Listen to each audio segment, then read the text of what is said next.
So, a lot of smart people at the moment seem to be talking about blended learning. They seem to think that blended learning could be the next big thing in education. And they may be right. A lot of teachers are already trying it and they've been having some success. But what exactly is blended learning?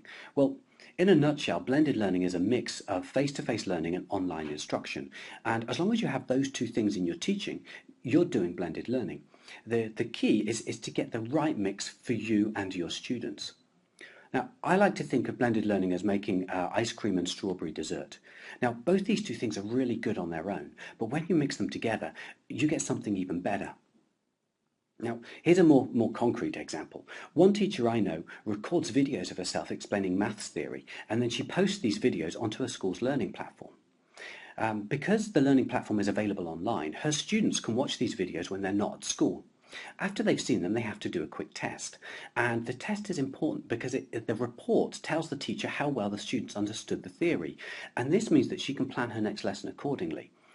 It means that she can make more effective use of her class time. She can spend it going over things that her students found difficult, answering questions they may have, and practicing what her students learned. Now, according to the teacher, she loves this because it lets her spend more time with each individual student. This example also shows us something important about blended learning. Teaching online, it gives your students more choice. It gives them some control over where they learn, when they learn, and how they learn, which is one reason why they tend to like it. One final thought.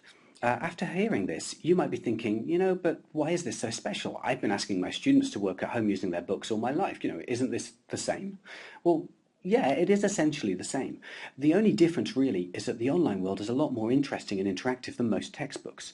There are thousands of teaching resources available online, lots of them free. And there are tests that are marked automatically. There are educational games and loads of tools that will get your students' imaginations flowing and help them achieve more. Also, with the advance of learning platforms, all of this can now be done within a safe and secure school-controlled environment.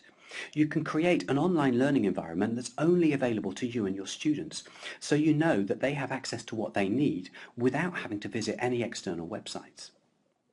So that is blended learning in a nutshell. I hope you found it useful.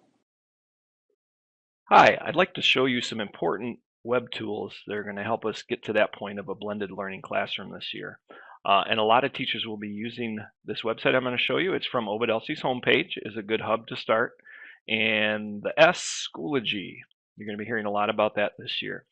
Um, your son or daughter will have usernames and passwords to sign into Schoology. You can log in right here. Mine's already saved there. And parents can also sign up tonight in the Information Center as well. But this is what Schoology looks like.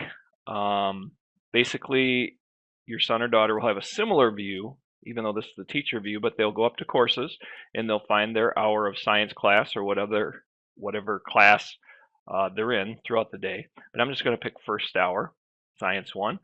And this is a good starting point. All my classes will have a link to my webpage, bwerts.weebly.com, and it looks like this. And this is really important because it has all the information, my course syllabus with class content, what we're learning about. This year we're learning about life science, earth science, and physical science. It's a combination of the three. It has a grading policy and student responsibilities, routines, and what's expected of them. Under the weekly lesson tab, I'll have my lesson plans posted every week. There's also another Schoology tab. In case someone goes right to my website, you can access Schoology. You can kind of work in reverse. Class materials. This is where I've housed all of the forms, documents, note copies, reviews, any forms that you might need right here. You can see under Exploring Life, Chapter 1, that we're going to start on when school starts. The information is right there. Well, it will be there in just a second. Computer's running a little slow.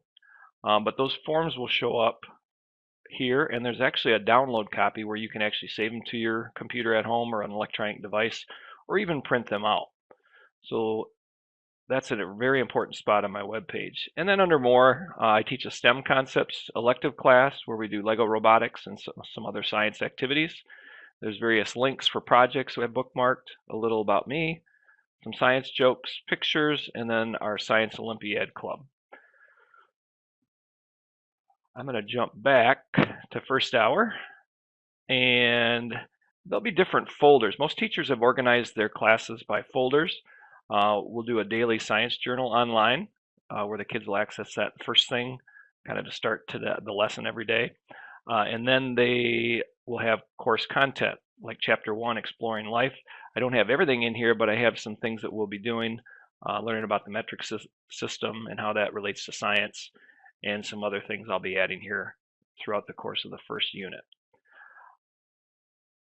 That is basically what I wanted to show you, Schoology, my webpage, and we'll be using a lot of technology as well as regular traditional classroom activities. You're welcome to email me anytime if you have any questions, brian.wirtz@ovidlc.org.